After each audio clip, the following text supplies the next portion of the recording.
All right.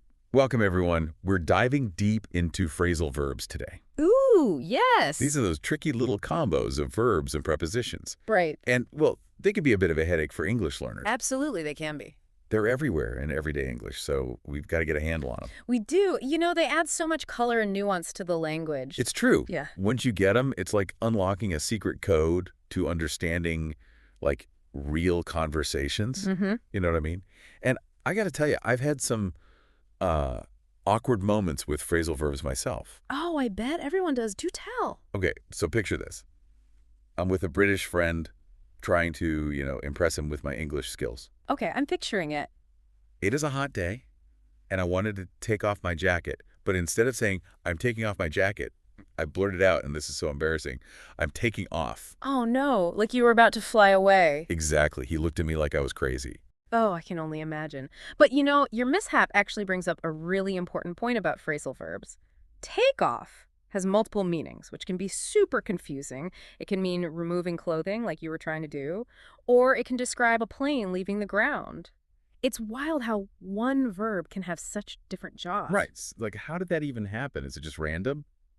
Not really. It's a cool example of how language evolves over time. You see, take off probably started with that literal meaning of removing something, but then along came airplanes, and people started using the same verb, take off, to describe them leaving the ground. It's like a metaphor, and it just stuck. Wow, so phrasal verbs aren't just about memorizing a list of words. It's about understanding how the language has, like, changed over time. Exactly, and how it continues to change. So let's look at another example from the material we're using today. What about give up? It means to stop trying. But why up? What does up have to do with quitting? Yeah, it's a good question. I mean, we use it without even thinking about it, right? Right. I've never really thought about it like that. Well, if you think about it, the preposition up often suggests completion or finality, like something's finished. Oh, I see. So give up implies that you've reached the end of your efforts. You're raising the white flag. So in a way, it's not necessarily negative. It's just acknowledging when something's over and you're ready to move on. Yeah, I like that perspective. And that can be really encouraging, especially for someone learning a language. It's okay to give up on certain approaches if they're not working and try something new.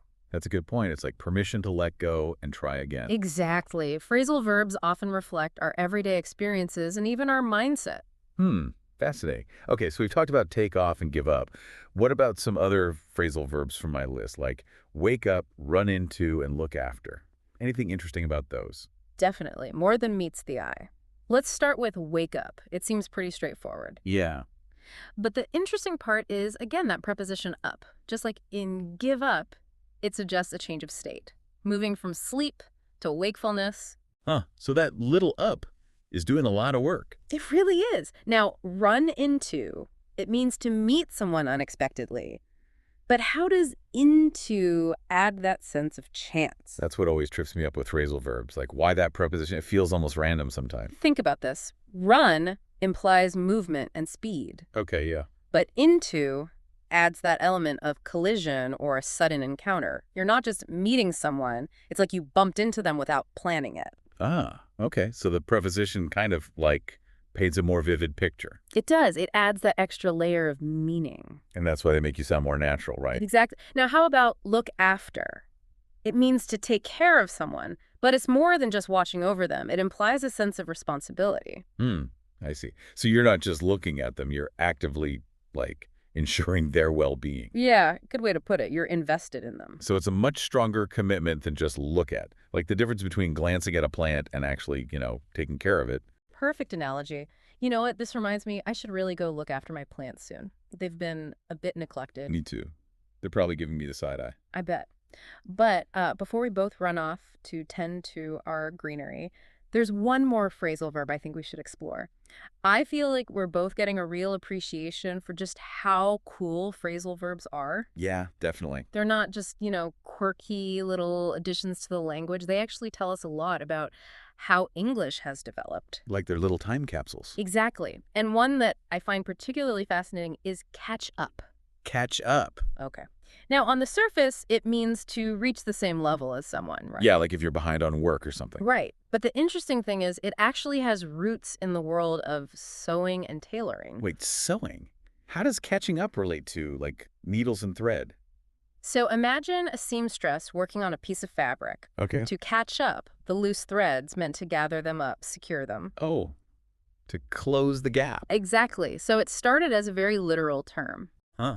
That's interesting. And then this idea of closing a gap, it kind of extended metaphorically to other situations, like catching up on work or, trying to learn more to match someone's knowledge. It's a really cool connection. It makes you realize that even the simplest phrases have these, like, hidden stories behind them. They really do. And those stories often reveal a lot about how our experiences shape the language. For instance, burnout. Burnout, yeah. We use it to describe exhaustion, right? Usually from overwork. Yeah, like when you've pushed yourself too hard. But originally it referred to a fire burning until all the fuel was gone, Oh, wow. leaving only ashes. So it's like this powerful image of being completely drained, nothing left to give. Precisely.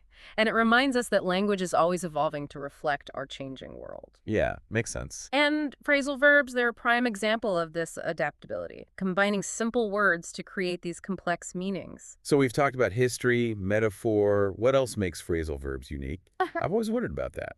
Well, one thing is their informality. They tend to be more conversational, they make your speech more dynamic, more colorful. I've noticed that. I mean, I've always wondered, like, when should I use a phrasal verb versus a more formal single-word verb? Is there a rule? It's more about the context, the tone. If you're just chatting with friends, you might say, I ran into my friend at the store. Right. But in a more formal setting, like a business meeting, you might say, I encountered a colleague. So it's like casual Friday for English. Exactly. And sometimes that casualness comes with subtle shades of meaning, like show up. Show up. Okay. It means to arrive, but it can imply different things depending on the situation. How so? I mean, it seems pretty straightforward. Well, if you say, he showed up late, it suggests maybe a lack of respect, Limited. But if you say he showed up for his friend in need, it has this whole other meaning. Yeah, like reliability, support. Exactly. So they're context sensitive. They react to the situation, add layers of meaning that you might miss with just a single verb. This is really making me see phrasal verbs in a whole new light. That's what's so exciting about them. It's not just vocabulary. It's like understanding how native speakers think, how they communicate. Absolutely. And that's what makes this deep dive so valuable. You're expanding your understanding of how English speakers interact with the world. Before we move on, there's one more I wanted to touch on. It's one I hear all the time, but I've never really stopped to think about what it really means. Fall apart. Fall apart. Interesting choice. What makes that one stand out? Well, on the surface, it describes something, literally breaking into pieces. Right, like a vase shattering. Exactly. But you also hear it used figuratively.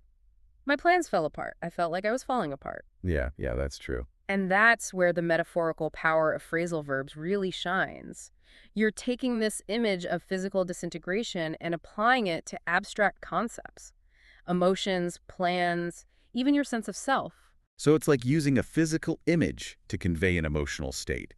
It's definitely more impactful than just saying, I was sad or my plans didn't work out. Right. And it shows how phrasal verbs can express complex ideas in a very concise and evocative way. Yeah, it is. It packs a punch, doesn't it? It does. So much more vivid. And it highlights how these little phrases, these phrasal verbs, can really help us express these, these big ideas in a way that just hits home. Definitely. This whole deep dive has been eye-opening. Honestly, I never realized how much there is to phrasal verbs. It's like a whole other level of English. It is. It's easy to overlook them because they're so common in everyday speech. Right. You just use them without thinking. But once you start, peeling back the layers, there's this whole world of linguistic, treasures there. So for our listener, what would you say is the key takeaway? What should they do with all this newfound knowledge about phrasal verbs? Don't be afraid to use them. Yeah. Seriously, embrace them. Even if you're not, 100% sure if you're using them perfectly. So it's like anything else with language. The more you practice, the more natural it becomes. That's it. And hey, even native speakers mess up phrasal verbs sometimes. They can be tricky for everyone. That's good to know. I feel a lot better about my taking off incident now. Huh. We all have those moments. But any final words of wisdom before we wrap things up?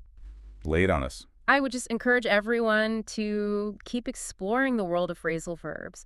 Pay attention to how they're used in movies and songs, even just, in conversations with friends. Yeah, eavesdrop a little. Exactly. You'll be amazed at how much you pick up just by, listening and observing. Great advice.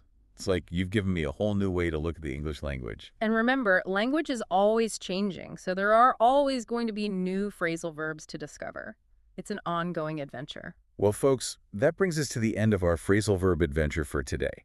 We hope you enjoyed the ride and maybe learned a thing or two along the way. And hey, maybe you'll even start sprinkling some of these phrasal verbs into your own conversations. Go out there and impress your friends. Until next time, keep those ears open and keep on learning.